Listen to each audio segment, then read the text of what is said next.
मेरा दिल भी कितना पागल है, ये प्यार तो तुमसे करता है। पर शाम ने जब तुम आते हो, पर शाम ने जब तुम आते हो, कहने से ये कुछ भी डरता है। ओ साजन साजन, ओ मेरे साजन। तो गुड इवनिंग दोस्तों, एक बार फिर से आपका स्वागत है आपके अपने चैनल एक्सेलेंट स्टडी पॉइंट में। और मैं शिव आज लेके आ गया हूँ बायोलॉजी का एनसीईआरटी का पहला चैप्टर यानी पुष्पी पादपों में लैंगिक जनन, sexual reproduction in flowering point. तो फ्लावरिंग प्लांट में हम लोग पढ़ने वाले हैं, पहले तो हम पढ़ने वाले हैं पुष्प की संरचना, जैसे कि आपको देख के ही पता चल गया होगा। तो ये अपने 11th में कवर कर लिया, पर एक बार हम लोग रिवीजन कर लेते हैं फटाफट की क्या क्या वो संरचना होती है जो पुष्प के अंदर आती है। पुष्प हमारे जीवन में बहुत महत्वपूर्ण है। आपको पता है पुष्प का पता नहीं कितने सारे पुष्प, फूल, फ्लावर, इस तरह के बहुत सारे नाम हैं। तो आज हम लोग पढ़ते हैं पुष्प की संरचना।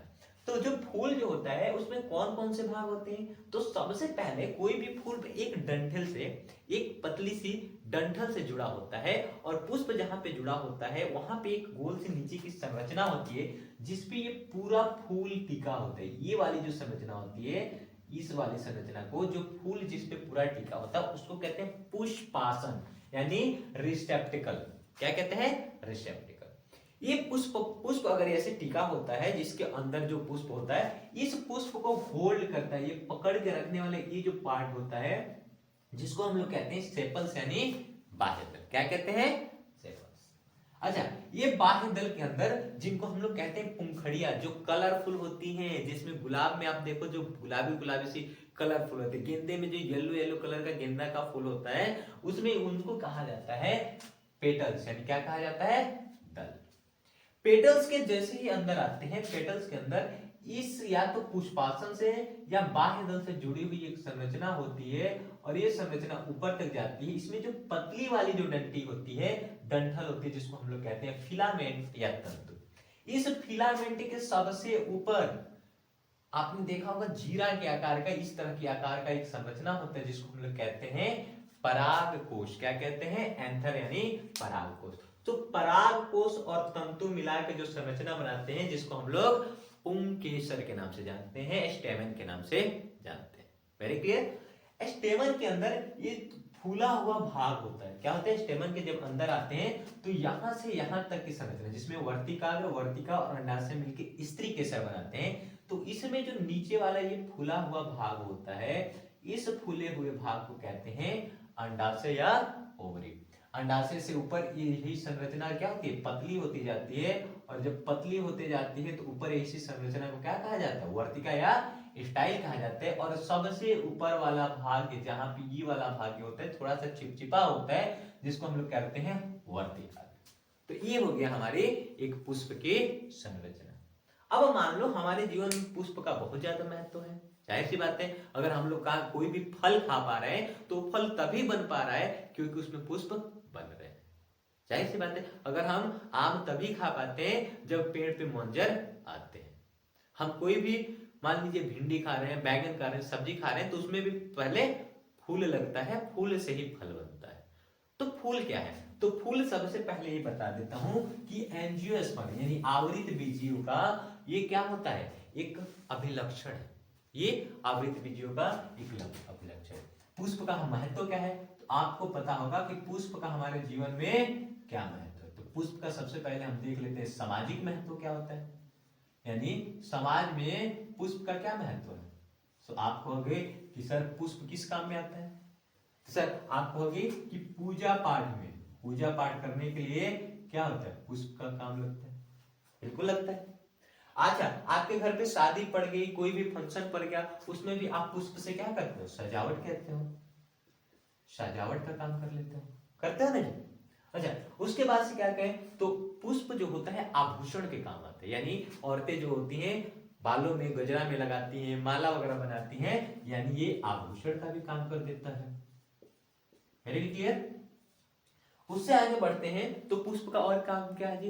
तो पुष्प का काम ये होता है कि पुष्प से हम लोग बहुत सारे इत्र बनाते हैं, यानी और उद्योगों में भी काम होता है। इत्र के साथ साथ बहुत सारी औषधियां बनती हैं, वेरी क्लियर, औषधियां बनती हैं। और उसके बाद सबसे इंपॉर्टेंट कि पुष्प हमारी भावना व्यक्त करता है, हमारी फीलिंग व्यक्त करता है। हम खुश हैं, हमारी खुशी को इजहार करने के लिए, हमारे दुख को इजहार करने के लिए, इन सब सारी चीजों को, फीलिंग्स को इजहार करने के लिए भी हम लोग पुष्प का सहारा लेते हैं। लेकिन यहाँ तो हम सामाजिक महत्व देखने नहीं आए हैं, हम पुष्प के बारे में पढ़ने वाले हैं कि पुष्प में कौन कौन, पुष्प में कैसे जनन करता है, जनन करने के बाद से किस तरह पुष्प क्या करता है, फल बनाता है, उस फल के अंदर कैसे बीज होता है, जिस बीज से फिर से नया क्या होता है, पौधा तैयार होता है। तो हम यहाँ पे पुष्प में लैंगिक जनन को देखने आए। तो फिर हम कहेंगे कि पुष्प फिर हमारे लिए क्या है, तो एक बायोलॉजी के स्टूडेंट के लिए या एक जीव विज्ञानी के लिए, यानी बायोलॉजी का कोई भी क्या हो गया जी, जीव विज्ञानी यानी साइंटिस्ट हो गया, तो उसके लिए पुष्प जो होता है पादपों में जनन स्थल होता है, जनन स्थल होते हैं, यानी पुष्प का जो जनन होता है ये इस पुष्प के अंदर ही होते हैं, यानी जो भी पादपों में जनन होता है इस पुष्प के अंदर होता है। आई होप इतनी बात आपको क्लियर हो गई होगी। तो अभी हमने पढ़ा कि ये जो स्त्री केसर होता है, जिसको जायांग भी कहा जाता है, यानी जब स्त्री केसर बहुत सारे हो जाते हैं तो इसको जायांग यानी गाइनोसियम कहते हैं। ये गाइनोसियम जो होता है ये इस पुष्प का स्त्री भाग होता है, क्या ये स्त्री जनन अंग होता है। आई होप इतनी क्लियर हो गया। तो अगर ये वाला भाग पूरा स्त्री वाला भाग है तो मेल पार्ट का है, मेल पार्ट यानी पुरुष वाला भाग जो होता है ये पुंकेसर, उस पुंकेसर को हम लोग बोलते हैं पुमंग। क्या बोलते हैं जी, पुमंग बोलते हैं, यानी एंड्रोसियम। ये एंड्रोसियम जो होता है ये पुरुष जनन अंग होता है, पुरुष का जनन अंग होता है। वेरी क्लियर हो गया। तो सबसे पहले हम चलिए जान लेते हैं कि ये सब पुरुष का जनन अंग होता है, इसमें क्या क्या चीजें होती हैं। तो उससे पहले हमें ये जानना होगा कि जो पुरुष का जनन अंग होता है वो किस तरह विकास करता है, उस पुरुष जनन अंग में क्या क्या होते हैं, और उस जनन अंग के विकास कैसे होता है, कैसे निषेचन होता है। तो अगर मेल फीमेल यानी पुरुष और जनन अंग है उनके बीच युग्मक बन रहे हैं, निषेचन करेंगे, तो निषेचन से पहले वो कैसे क्या करते हैं, बनते हैं, उस चीजों को हम लोग डिस्कस कर लेते हैं। आप इन सारी चीजों को लिख लीजिएगा, बढ़ते हैं आगे। तो निषेचन पूर्व घटना ये होती है कि आप किसी भी कोई भी पौधे में अगर पुष्प आना शुरू हो जाता है तो आप कहते हैं कि अब इसमें फल लगना शुरू हो गए। Very clear. अगर मान लो कि आपने कोई भी एक पौधा बोया है और उसमें पुष्प आ रहा है तो आप समझ जाते हो कि हाँ अब इसमें फल लगने वाला है। तो पुष्प आने से पहले क्या होता है कि कोशिका विभेदन होता है, कोशिका विभेदन होता है, फिर उसमें कली लगती है, उस कली से पुष्प बनता है, वो पुष्प पूरी तरह खिलता है और उस पुष्प के अंदर ये जो पुंकेसर यानी जो जयांग है, सॉरी जो जयांग है और जो पुमंग है वो पूरी तरह से विकसित होते हैं। ये सारी क्रिया होती है एक पुष्प के अंदर। तो हम अभी बात करने वाले हैं नर जनन अंग यानी पुमंग के बारे में। किसके बारे में बात करने वाले हैं, पुमंग के बारे में। इस पुमंग के अंदर दो पार्ट होता है, अभी हमने देखा। पहला क्या होता है, परागकोश। क्या होता है जी, परागकोश। और ये परागकोश जुड़ा होता है, परागकोश से किससे जुड़ा है जी, इस तंतु से जुड़ा होता है, ठीक है, तंतु। और ये तंतु नीचे जाके या तो आपके पुष्पासन से जुड़ सकता है या फिर से बाह्यतल से जुड़ा होता है। कह रहा है ये जो परागकोश होता है ना, ये जो परागकोश होता है द्विपालित यानी दो खंडों में, ये आप दोनों हाथ जोड़िएगा तो एक खंडे एक खंडे, इस तरह से द्विपालित होता है। तो परागकोश कैसा होता है जी, तो परागकोश द्विपालित होता है, परागकोश द्विपालित होता है। अब द्विपालित अभी आपने समझा, ये आप दोनों हाथों को जोड़िए, एक पाली आपका ये हो गया, एक पाली ये हो गया, यानी दो खंडों में। इसके प्रत्येक खंडों में, दो पालित मतलब इसके प्रत्येक खंड में, प्रत्येक खंड में दो कोष्ठ होता है। प्रत्येक खंड में क्या होता है जी, दो कोष्ठ। द्विपालित हो गया तो एक इसमें दो कोष्ठ और दूसरे वाले में दो कोष्ठ, तो कुल मिला जुला कितना हो गया, 4 कोष्ठ हो गए, 2 कोष्ठ यहाँ, 2 कोष्ठ यहाँ। तो ये दोनों कोष्ठ, ये चारों मिलाकर कैसी संरचना बनाते हैं? चतुष्कोणीय संरचना बनाते हैं, चतुष्कोणीय संरचना बनाते हैं। आई होप इतना आपको क्लियर हो गया। अगर आपको बोला जाए कि परागकोश की संरचना कैसी होती है, तो परागकोश द्विपालित होते हैं, जिसके प्रत्येक पाली में 2 कोष्ठ होते हैं, यानी 2-2 मिलके 4 कोष्ठ हो जाते हैं, जिसको चतुष्कोणीय संरचना कहते हैं। चलिए देख लेते हैं। मान लीजिए कि हमने यहाँ पे एक परागकोश को लिया, और परागकोश को हम लोग कोशिश करते हैं बनाने के लिए, ठीक है।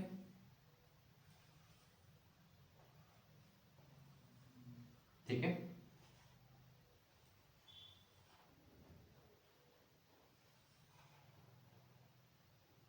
ठीक है।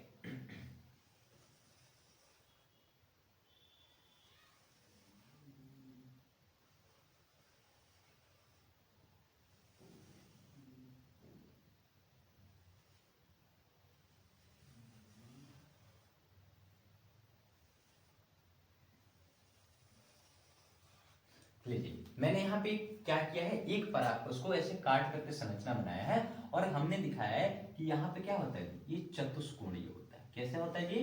चतुष्कोणीय होता है। यानी अगर मैं यहाँ से डिवाइड करूं, अगर मैं यहाँ से ऐसे डिवाइड करूं, ऐसे ऐसे ऐसे डिवाइड करूं, तो एक पाली ये हो गया और दूसरा पाली ये हो गया। प्रत्येक पाली में एक कोष्ठ यहाँ पे, एक कोष्ठ यहाँ पे, 2 कोष्ठ, तो 2 कोष्ठ यहाँ, 2 कोष्ठ यहाँ पे, तो कैसी संरचना होगी? चतुष्कोणीय संरचना होगी। Very clear. इस चतुष्कोणीय संरचना के प्रत्येक कोण पर, कहा जी, प्रत्येक कोण पर क्या होता है? लघु बीजाणुधानी होता है। ध्यान से समझिएगा, ध्यान से सुनिएगा। चतुष्कोण के प्रत्येक, चतुष्कोणीय संरचना के प्रत्येक कोण पर, प्रत्येक कोण पर लघु बीजाणुधानी होता है। लघु बीजाणुधानी, लघु बीजाणुधानी को इंग्लिश में बोलते हैं माइक्रोस्पोरेंजिया।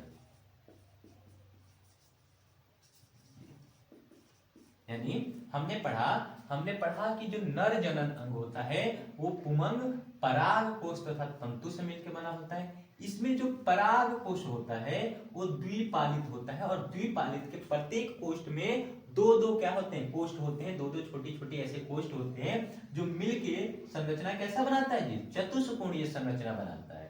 इस प्रत्येक कोण पे, इसके प्रत्येक कोण पे क्या होता है?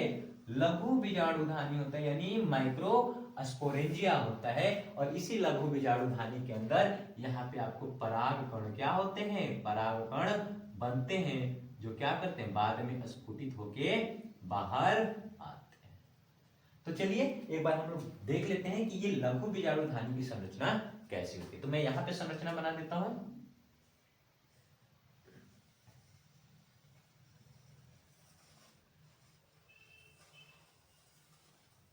चलिए, मैंने यहाँ पे संरचना बना दिया है। ये हो गया आपका लघु बीजाणुधानी की संरचना, जिसके प्रत्येक कोण पे ये हमने एक ले लिया।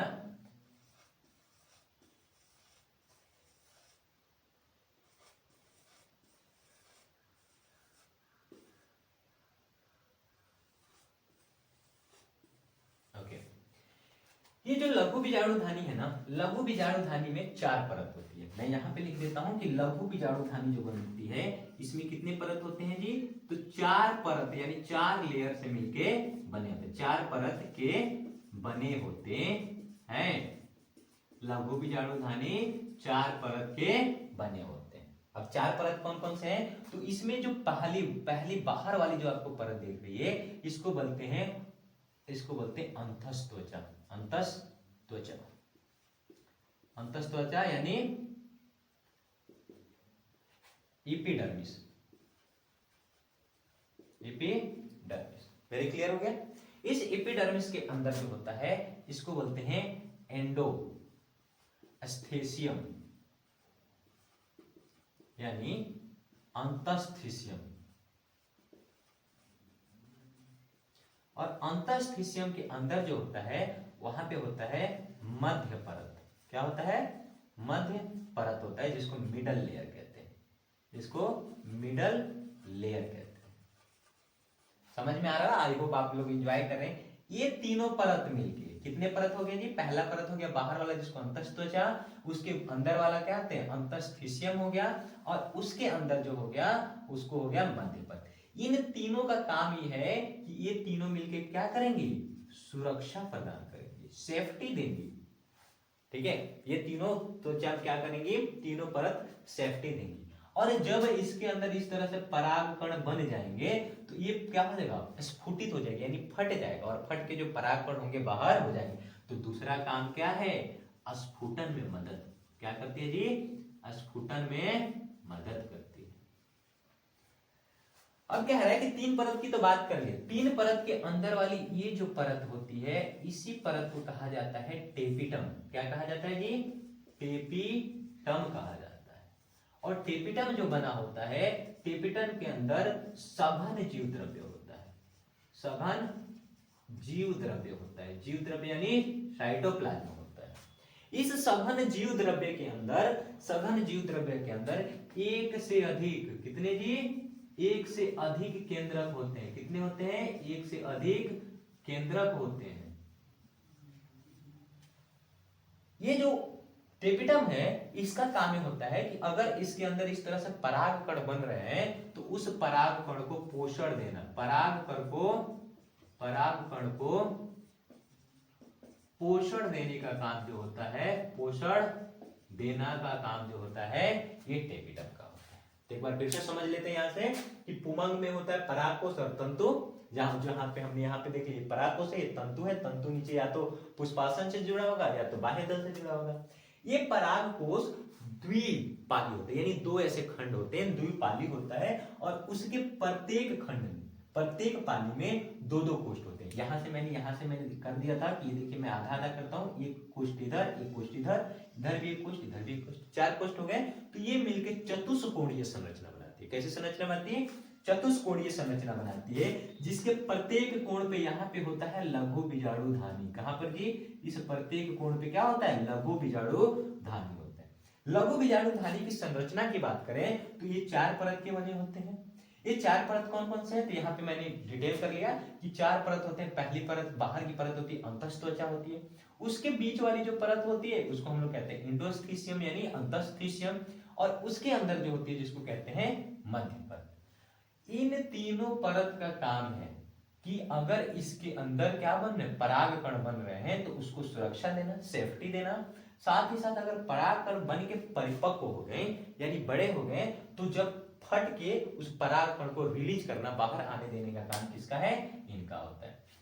इसके सबसे अंदर वाली परत यानी जो चौथी परत होती है जिसका नाम होता है टेपिटम, टेपिटम में होता है सघन जीव द्रव्य यानी साइटोप्लाज्म बना होता है, जिसमें बहुत ज्यादा ही आहार पोषण भरा होता है, और इसमें एक से अधिक केंद्रक होते हैं। इस टेपिटम का काम ये है कि अगर इसमें परागकण बनेंगे तो उस परागकण को पोषण देने का, खाना पीना देने का काम किसका होगा? टेपिटम का होगा। आई होप इतनी बातें क्लियर हो गई होंगी। अभी हम लोग आगे पढ़ लेते हैं कि इस लघु बीजाणु धानी के अंदर लघु बीजाणु जनन कैसे होता है, यानी किस तरह से परागकण बनते हैं। तो मैं इन सारी चीजों को रफ करने वाला हूं, आप चाहिए तो इन सारी चीजों को स्क्रीनशॉट ले लीजिए या फिर आप इसको लिख लीजिएगा। क्लियर है? बढ़ते हैं आगे। अभी हमने देखा कि ये जो टेपिटम होता है, टेपिटम के अंदर सघन जीव द्रव्य होता है, उसमें एक से अधिक केंद्रक होते हैं, और उस केंद्रक के उसमें क्या होता है, ये टेपिटम का काम होता है पराग कोश को क्या करने देना जी? पोषण देना। अगर परागकण बन रहे हैं तो उनको पोषण देने का काम भी इसी टेपिटम का होता है। इस टेपिटम के अंदर, यहां पर इस टेपिटम के अंदर जो होता है सजातीय कोशिकाओं का क्या होता है जी? समूह होता है। मतलब एक जैसी बहुत सारी कोशिकाएं बनके क्या बना लेती हैं जी? बीजाणुजन ऊतक बना लेती हैं। यानी अगर मैं इस कोशिका को यहां पर लिखना चाहूं तो इसके अंदर, इस टेपिटम के अंदर, इस टेपिटम के अंदर सजातीय कोशिकाओं का समूह होता है। सजातीय मतलब एक जैसे कोशिकाओं का समूह, एक जैसे कोशिकाओं का समूह होता है। और इस समूह को क्या कहते हैं? इस जिसको हम लोग कहते हैं बीजाणुजन ऊतक। बीजाणुजन ऊतक क्या कहते हैं जी? बीजाणुजन ऊतक कहते हैं, यानी इंग्लिश में स्पोरेंजियस,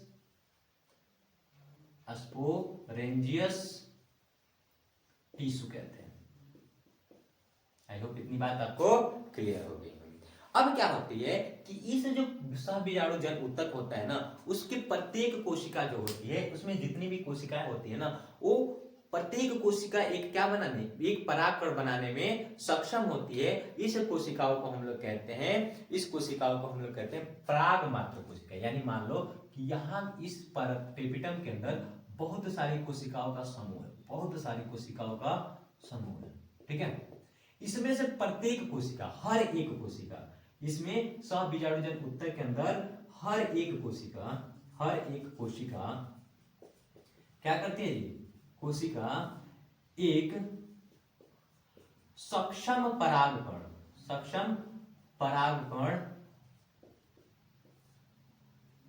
बना सकती है, सक्षम परागकण बना सकती है, और जिसे हम लोग कहते हैं पराग मात्र कोशिका, पराग मात्र कोशिका, यानी माइक्रोस्पोर मदर सेल कहते हैं। क्या कहते हैं जी, माइक्रोस्पोर मदर सेल कहते हैं। मदर मतलब मां, यानी एक ऐसा कोशिका जो क्या होती है, परागकण को जन्म दे सकती है, उसको पराग मात्र कोशिका कहते हैं। अब कह रहे हैं कि इस बीजाणुजन ऊतक में, ये जो बीजाणुजन ऊतक है, ये जो पराग मात्र कोशिका है, उसमें क्या होता है, अर्धसूत्री विभाजन होता है। क्या होता है जी, अर्धसूत्री विभाजन, अर्धसूत्री विभाजन होता है। ध्यान से समझिएगा, अभी आप समझिएगा। कह रहे हैं ये जो बीजाणुजन ऊतक है, जिसमें छोटे छोटे कोशिका है, इन कोशिकाओं में अर्धसूत्री विभाजन होता है, और अर्धसूत्री विभाजन के बाद से 1 से 2 बनाएंगे, 1 से क्या बनाएंगे, 2, और 2 से कितना बनाएंगे, 4 कोशिकाएं ऐसे बनाती है। इन 4 कोशिकाओं को कहा जाता है चतुष्टय। क्या कहा जाता है जी, चतुष्टय कहा जाता है, या लघु बीजाणु, या इसको कहा जाता है लघु बीजाणु चतुष्क, यानी माइक्रोस्पोर टेट्राड, माइक्रोस्पोर टेट्राड कहते हैं। क्या कहते हैं जी, माइक्रोस्पोर टेट्राड। ये माइक्रोस्पोर टेट्राड क्या होते हैं, परिपक्व होते हैं, और परिपक्व बनके ये चारों जो अलग अलग होते हैं, ये जो 4 कोशिकाएं बनी है, ये चारों कोशिकाएं जब बड़ी होती हैं, और बड़ी होती हैं तो ये चारों कोशिकाएं अलग अलग हो जाती है, और चारों कोशिकाएं अलग अलग होके परागकण बनाती है, एक अलग परागकण का निर्माण करती है। अब कह रहा है कि ये जो अर्धसूत्री विभाजन हो रहा है, क्या कह रहा है जी, ये पराग मात्र कोशिका जो अर्धसूत्री विभाजन करके और चतुष्टय का निर्माण कर रही है, इस घटना को हम लोग बोलते हैं लघु बीजाणु जनन। क्या कहते हैं, लघु बीजाणु जनन। ध्यान दीजिए, मैं फिर से आ रहा हूं। यहाँ पे हमने कहा कि इसके अंदर टेपिटम होता है, टेपिटम के अंदर एक जैसी बहुत सारी कोशिकाओं का समूह होता है, जिसको हम लोग उन कोशिकाओं के समूह को बीजाणुजन ऊतक कहते हैं, यानी स्पोरेंजियस टिश्यू कहते हैं।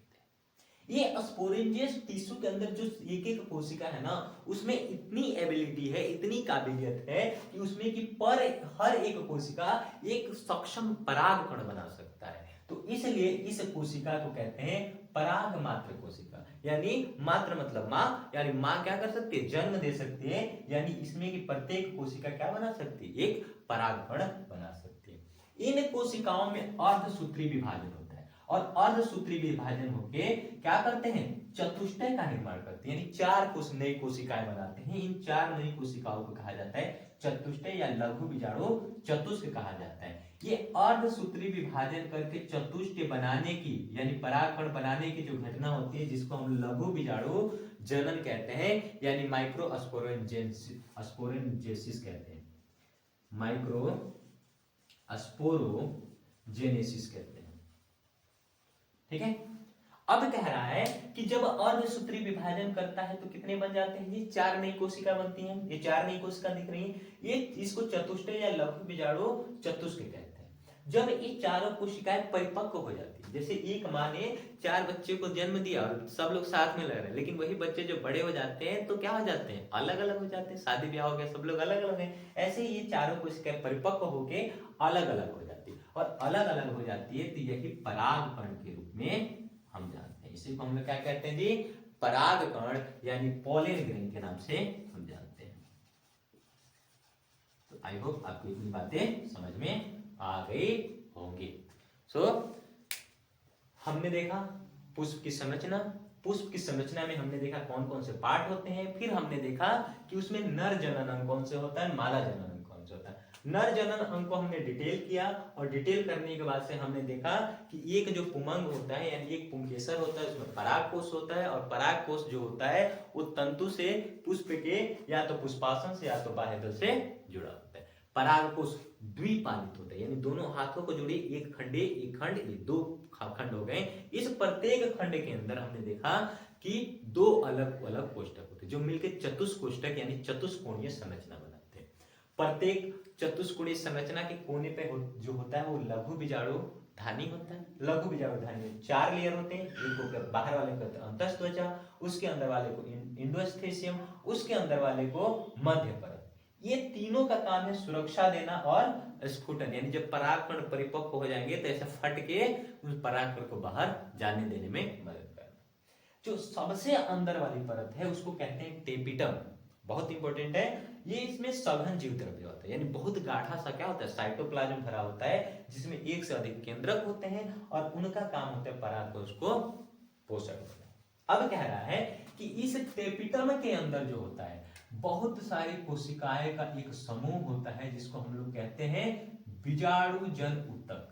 इस बीजाणुजन ऊतक के अंदर जो सेल होता है, उस प्रत्येक सेल में इतनी काबिलियत होती है कि प्रत्येक सेल क्या कर सकता है, परागकण बना सकता है, एक सक्षम परागकण बना सकता है, जिसको पराग मात्र कोशिका कहते हैं। इसी पराग मात्र कोशिका में अर्धसूत्री विभाजन होता है, और अर्धसूत्री विभाजन से 4 नई कोशिकाएं बनाता है। इन 4 ही नई कोशिकाओं को एक साथ रहते हैं, इसलिए इसको हम लोग क्या कहते हैं, चतुष्टय कहते हैं। क्या कहते हैं जी, चतुष्टय कहते हैं। इस चतुष्टय बनाने की ये घटना होती है जिसको लघु बीजाणु जनन यानी माइक्रोस्पोरेंजेंसिस कहते हैं। इन चारों कोशिकाएं जब परिपक्व हो जाती हैं तो ये अलग अलग हो जाती हैं, और अलग अलग रूप होके परागकण के रूप में विकसित होती है। तो यहां तक हमने पूरा क्लियर कर लिया। आई होप इतनी बातें आपको समझ में आई होगी। और अब बढ़ते हैं परागकण की संरचना पे, पॉलन ग्रेन की संरचना में। तो मैं इसको कर देता हूं रफ, और अब हम लोग बढ़ते हैं परागकण यानी पॉलन ग्रेन पे। परागकण, अभी हमने देखा कि परागकण कैसे बनता है, परागकण यानी पॉलन ग्रेन का निर्माण कैसे होता है। तो सबसे पहले ये समझ लीजिए कि ये पॉलन ग्रेन होता है ना, इसकी कोई आकृति नहीं होती, त्रिकोणीय चौकोणीय गोलाकार कैसा भी हो सकता है, लेकिन हम सामान्यतः मान के चलते हैं कि जो एक होता है ये सामान्यतः कैसा होता है, गोलाकार होता है, सामान्यतः गोलाकार होता है। वेरी क्लियर, हम मान के चलते हैं कि सामान्यतः कैसा होता है, मतलब मोस्टली जो होते हैं गोलाकार होते हैं। और इनका जो साइज होता है ये 25 से लेकर 50 माइक्रोमीटर तक हो सकता है, माइक्रोमीटर। क्लियर है, इतनी बातें आपको क्लियर हो गई है। अब कह रहा है कि ये जो परागकण है ना, इसमें 2 परत होते हैं, 2 परत होते हैं। तो चलिए बना लेते हैं। यहाँ पे पहला परत हो गया ये, और इसके अंदर एक और परत होता है, ठीक है, इसके अंदर में हमने बना लिया एक और परत। कह रहे हैं कि जो बाहरी परत होता है ना, इस बाहरी परत पे एक कार्बनिक पदार्थ होता है जिसको हम लोग कहते हैं स्पोरोपोलिन। तो ये जो बाहरी पदार्थ है इस पे इस तरह की संरचना होती है जिसको हम लोग जानते हैं स्पोरोपोलिन के नाम से। किसके नाम से जानते हैं जी, स्पोरोपोलिन के नाम से, ठीक है। अब कह रहा है कि जहां पर ये स्पोरोपोलिन नहीं होता है, जहां पर ये स्पोरोपोलिन नहीं होता है, वहां पे इस तरह से छिद्र पाया जाता है, इस तरह से छिद्र पाया जाता है।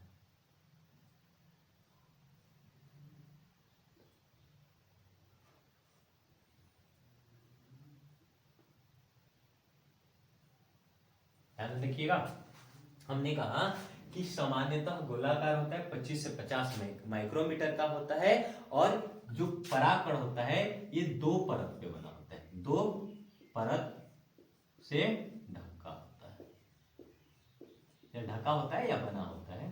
ठीक है, जो बाहरी वाली परत होता है ना उसको हम लोग कहते हैं बाह्य चोल। क्या कहते हैं जी? बाह्य चोल कहते हैं। ये बाहरी वाली परत को हमने यहां पे लिख दिया बाह्य चोल। बाह्य चोल जो होता है ये होती है मोटी होती है, मोटी परत होती है। कैसी होती है जी? मोटी परत होती है जो किसकी बनी होती है? स्पोरोपोलेनिन, स्पोरोपोलेनिन की बनी होती है। ये स्पोरोपोलेनिन एक ऐसा कार्बनिक पदार्थ है जिसे अब तक ज्ञात कोई भी एंजाइम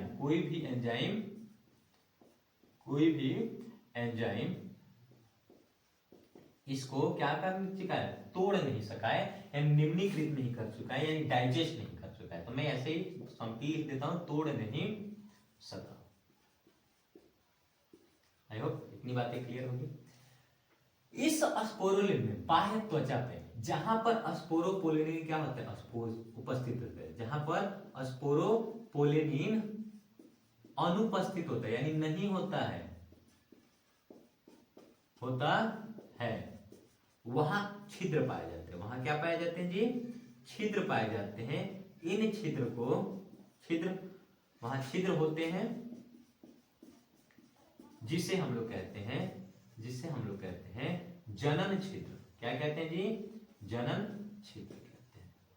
आई होप इतनी बातें आपको क्लियर होगी। हमने कहा कि 2 परत होती है। जो बाहरी परत होती है उसे कहा जाता है बाह्य चोल। बाह्य चोल मोटी परत होती है, ये स्पोरोपोलेनिन की बनी होती है। स्पोरोपोलेनिन एक ऐसा एंजाइम है जिसे अब ऐसा कार्बनिक पदार्थ है जिसे अब तक कोई भी एंजाइम तोड़ नहीं सका है। ये स्पोरोपोलेनिन जहां जहां पर अनुपस्थित होगा, आप यहाँ पे देखिए, जहां जहां पर अनुपस्थित है, जहां जहां पर नहीं है, वहां पे छिद्र पाए जाते हैं। इस तरह के छिद्र पाए जाते हैं। इन्हीं छिद्रों को हम लोग कहते हैं जनन छिद्र। क्या कहते हैं जी? जनन छिद्र। आई होप क्लियर हो गया। अब इसके अंदर वाली जो, इसके 2 परत में एक तो हो गया बाह्य चल, अंदर वाली चल का हम लोग कहते हैं अंतःचोल। क्या कहते हैं जी? अंतःचोल। ये अंतःचोल जो होती है वो किसकी बनी होती है जी? ये अंतःचोल जो होती है ये सेल्यूलोज की तथा पैक्टिन की बनी होती है। पैक्टिन की बनी होती है, और ये कैसी होती है? पतली परत होती है। कैसी होती है जी? पतली परत होती है। फिर से ध्यान दीजिएगा, हमने कहा कि बाहर वाली जो लेयर है, परत है, वो मोटी होती है, स्पोरोपोलेनिन की बनी होती है, और यह मोटी होती है, इसलिए इसको बाह्य चोल कहते हैं। जहां जहां पर स्पोरोपोलेनिन नहीं होगा वहां पे जनन छिद्र होगा, और अंदर वाली यानी इसके अंदर वाली ये जो परत है इसको कहते हैं अंतःचोल। क्या कहते हैं? अंतःचोल। अंतःचोल जो होता है सेल्यूलोज तथा पैक्टिन की बनी होती है। मैं थोड़ा अच्छे से लिख देता हूं, किसकी बनी होती है जी? तो सेल्यूलोज और प्लस पैक्टिन की बनी होती है। पैक्टिन की बनी होती है, पतली परत होती है। अब इस परत के अंदर एक कोशिका पाई जाती है। ये रही कोशिका, और ये कोशिका होती है बड़ी कोशिका होती है। इस बड़ी कोशिका को हम लोग कहते हैं कायिक कोशिका। क्या कहते हैं जी? कायिक कोशिका। कायिक कोशिका में जो होता है जीव द्रव्य भरा होता है। क्या होता है जी? जीव द्रव्य भरा होता है, और इसी के अंदर एक अनियमित आकार का, यानी पूरी तरह से विकसित नहीं हुआ, एक अनियमित केंद्रक होता है। कैसा होता है जी? अनियमित केंद्रक होता है। अनियमित केंद्रक में इसमें क्या होते हैं? इसमें भी साइटोप्लाज्म भरे होते हैं। इसमें क्या क्या होते हैं? साइटोप्लाज्म भरे होते हैं। बड़ी कोशिका को हम लोग कहते हैं कायिक कोशिका। इस कायिक कोशिका के अंदर एक और कोशिका होती है, बहुत ध्यान से समझिएगा। इस कायिक कोशिका के अंदर एक और कोशिका होती है जो कायिक कोशिका के जीव द्रव्य में तैरती है। क्या करती है? तैरती है। और ये कोशिका में जो जीव द्रव्य होता है बहुत सघन होता है, यानी बहुत गाढ़ा होता है। कैसा होता है जी? बहुत गाढ़ा होता है। इस वाले को हम लोग कहते हैं जनन कोशिका। क्या कहते हैं जी? जनन कोशिका। क्लियर है?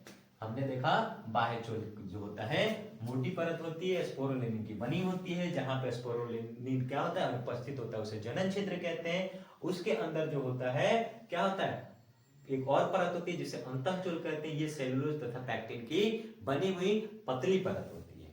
इन दोनों परत के अंदर एक बड़ी कोशिका पाई जाती है जिसमें जीव द्रव्य तो होता है, साथ ही साथ अनियमित केंद्रक होता है। इसी जीव द्रव्य में तैरता हुआ एक छोटा सा कोशिका होता है जिसे जनन कोशिका कहते हैं। और जनन कोशिका के अंदर जो साइटोप्लाज्म होता है वो बहुत ज्यादा गाढ़ा होता है और इसके अंदर एक बहुत ही विकसित हुआ क्या होता है केंद्रक होता है, एक तुर्क आकार का केंद्रक होता है। आई होप इतनी बात आपको समझ में आ गई होगी। ये जो स्ट्रक्चर है वो एक परागकण का स्ट्रक्चर है।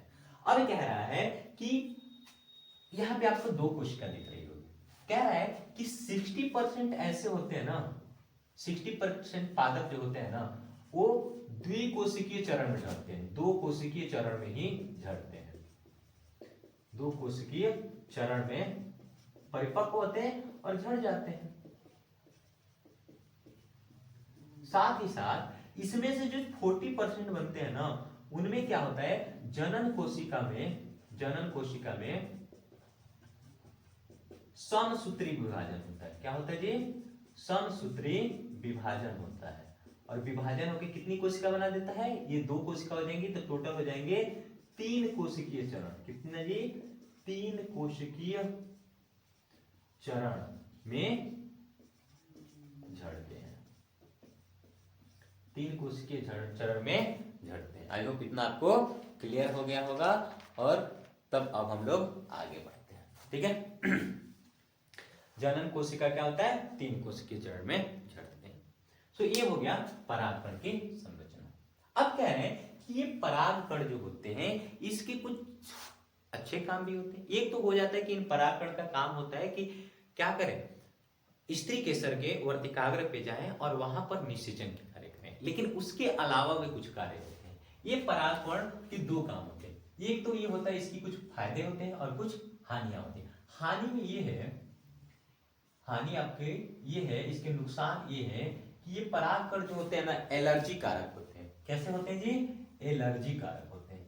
यानी कई लोगों में परागकण की वजह से एलर्जी देखा गया। एलर्जी कैसा, तो आपको सांस लेने में परेशानी हो सकती है, दमा हो सकता है, कई बार आपको जी घबराने लगता है, इस तरह की चीजें लगती हैं। ये हर एक को नहीं लेकिन कुछ लोगों में ऐसे देखा गया होता है, तो इसलिए इसको कहा जाता है कि कैसे हैं जी एलर्जी कारक होते हैं। और कई बार तो ये बहुत ज्यादा ही क्या हो जाते हैं, कुछ कई लोगों में बहुत ज्यादा ये देखने मिलते हैं। ठीक है तो कैसे होते हैं जी परागकण एलर्जी कारक होते हैं। अच्छा इसी एलर्जी कारक के रूप में एक घास का नाम आता है जिसको कहते हैं पार्थेनियम। पार्थेनियम घास या गाजर घास भी इसको कहा जाता है। ये जो घास है ना ये मूल रूप से इंडिया का नहीं है। ये गेहूं के आयात के साथ, जब गेहूं आया था, गेहूं मंगाया था इंडिया ने, तो गेहूं के आयात के साथ भारत आया था। ठीक है ये बहुत ज्यादा एलर्जी कारक होते हैं। ये तो हो गई इसकी नुकसान। तो फायदे क्या है, तो फायदे में ये है कि परागकण में अभी आपने देखा कि परागकण में क्या होता है पोषण तत्व बहुत होते हैं, बहुत ज्यादा इसमें पोषण आहार पाया जाता है। तो इसका इस्तेमाल करके बहुत ज्यादातर आजकल गोलियां बनाई जा रही हैं, यानी टैबलेट्स बनाई जा रही हैं। टॉनिक आप ऐसे कह सकते हो कि सिरप बनाया जा रहा है। और इनका इस्तेमाल क्या होता है कार्य क्षमता बढ़ाने में होता है। यानी जो इसका सेवन करेगा उसकी कार्य क्षमता बढ़ जाती है। कार्य क्षमता बढ़ाने के लिए इसका इस्तेमाल होता है। तो ये हो गए इसके फायदे। अब कह रहा है कि मान लीजिए कि ये परागकण में हमने परागकण जो हो गया परिपक्व हो गया, झड़ गए। झड़ने के बाद से इसकी आयु कितनी होती है, क्या झड़ने के बाद से हमेशा हवा में घूमते रहते हैं, तो नहीं। कुछ होते हैं जैसे कि मैं यहां पे लिख दूं कि धान और गेहूं, धान तथा गेहूं में झड़ने के बाद से मैक्स टू मैक्स 30 मिनट तक की इनकी आयु होती है। 30 मिनट तक रहते हैं, उसके बाद से खराब हो जाते हैं। लेकिन वैसे ही यहाँ पे रोजेनिसी यानी गुलाब, लेग्यूमेसी, लेग्यूमेसी मतलब दलहन होता है, और सोलेनेसी, सोलेनेसी को एक्चुअली कहा जाता है आलू वगैरह, ठीक है। इनमें ये जो क्या होता है ना, इनमें ये महीनों तक क्या हो सकते हैं, झड़ने के बाद से महीनों तक ये क्या हो सकते हैं, ये जीवित रहते हैं या क्या होते हैं, महीनों तक एक्टिव रहते हैं। मतलब कभी भी ये झड़ के क्या हो सकते हैं, निषेचन का कार्य कर सकते हैं, ठीक है। एक बार मैं थोड़ा सा रिपीट कर देता हूँ, आप लोग को बता देता हूँ कि जो परागकण होता है वो सामान्यतः गोलाकार होता है, 25 से लेकर 50 माइक्रोमीटर होता है, 2 परत से बना होता है। ऊपर की जो परत होती है बाह्यचोल कहलाती है, जो मोटी परत होती है, और इस ये जो बनी होती है स्पोरोपोलिनिन से ढकी होती है, स्पोरोपोलिनिन की बनी होती है। ये एक ऐसा कार्बनिक पदार्थ है जिसको कोई भी एंजाइम अब तक डाइजेस्ट नहीं कर पाया है। अच्छा, ये जो स्पोरोपोलिनिन जहां जहां पर अनुपस्थित होंगे वहां पे एक छिद्र पाया जाता है जिसको हम लोग कहते हैं जनन छिद्र। अब आते हैं इस बाहरी परत के अंदर एक परत होता है जिसको कहते हैं अंतःचोल। अंतःचोल सेलुलोज तथा पैक्टिन की बनी होती है, ये पतली परत होती है।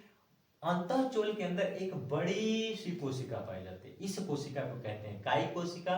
और ये कायी कोशिका जो होती है इसमें सघन जीव द्रव्य होते हैं तथा एक अनियमित केंद्रक होता है, ठीक है।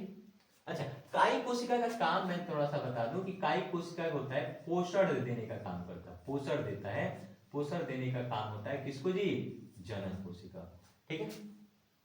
इसके जीव द्रव्य में तैरता हुआ एक जनन कोशिका होता है, छोटी कोशिका होती है जिसको जनन कोशिका कहते हैं। इसमें जो साइटोप्लाज्म होता है बहुत सघन यानी बहुत ज्यादा गाढ़ा होता है और जिसमें एक विकसित केंद्रक भी पाया जाता है। तो ये होगी हमारा क्या हो गया, परागकण।